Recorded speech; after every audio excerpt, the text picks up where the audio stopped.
how to fix Battle.net not logging in or launcher stuck. First, you want to right click on your taskbar and then select Task Manager.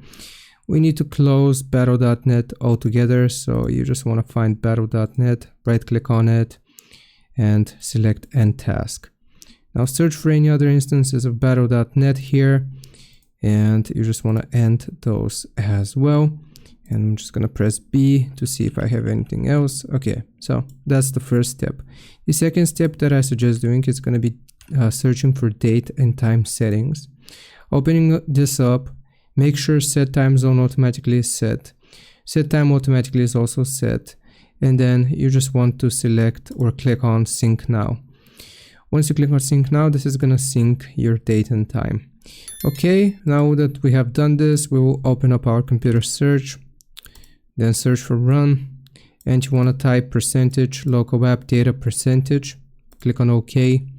Now here, find Battle.net. Find the Battle.net folder, right click on it and delete it. Now you should be able to log in. I hope this helps. Leave a like and sub. I'll see you next time.